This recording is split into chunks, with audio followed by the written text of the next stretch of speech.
Thank you for being here, Zoran, and I'm really happy to.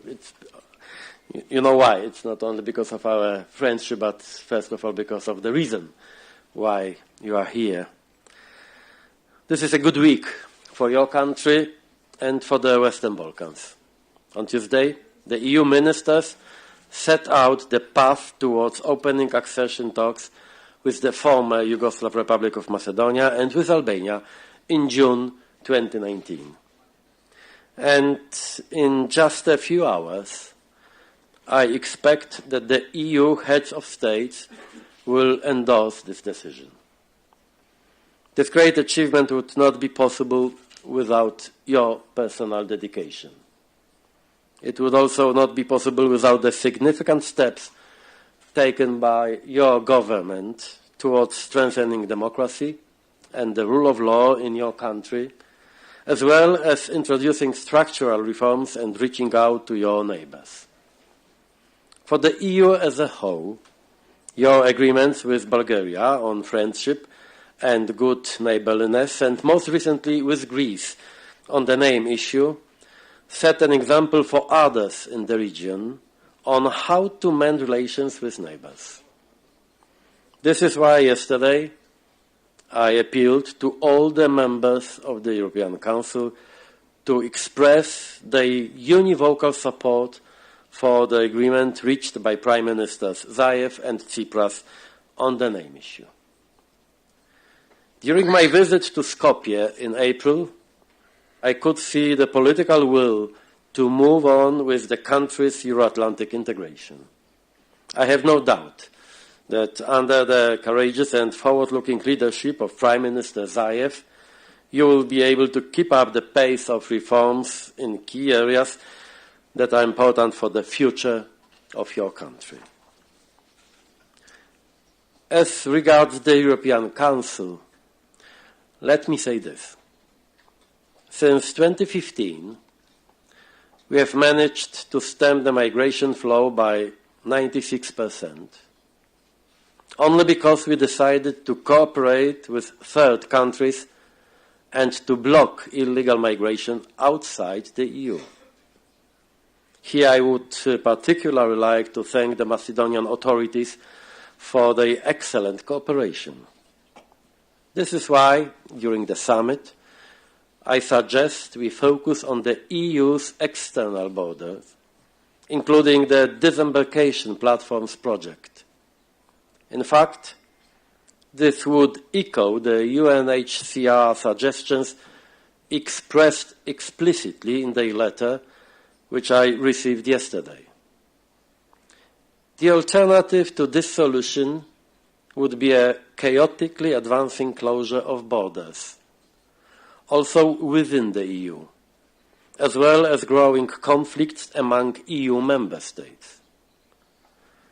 Some may think I am too tough in my proposals on migration. But trust me, if we don't agree on them, then you will see some really tough proposals from some really tough guys. Thank you.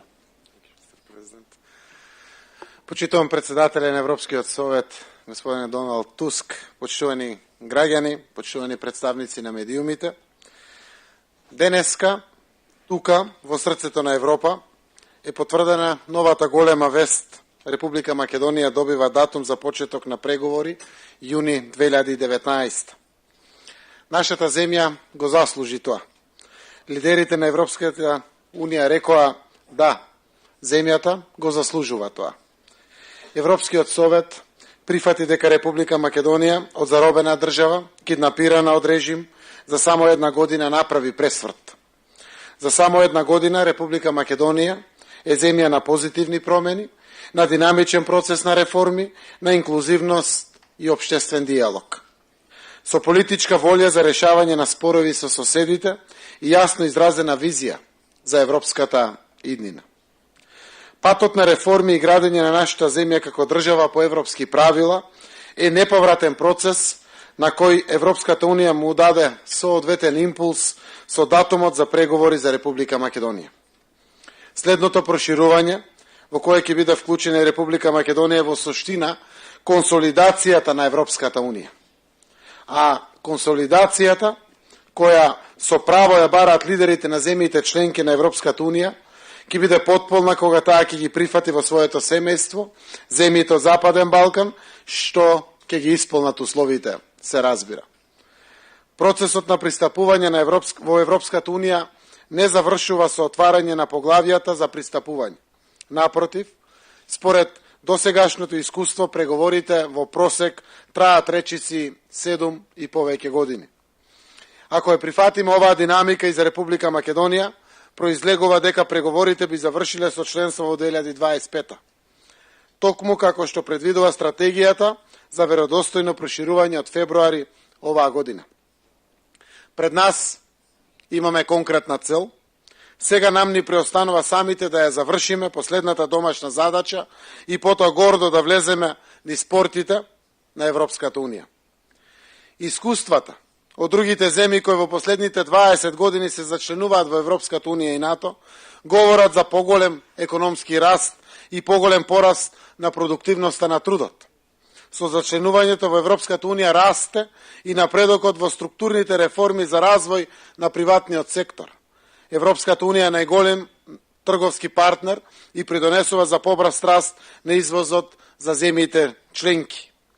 Земјите членки на Европската Унија покажуваат поголем напредок во однос на институционалната демократија и доброто владење, слободата на изразување, политичката стабилност, квалитетот на регулаторите, ефективноста на владата, владење на правото и контролата на корупцијата.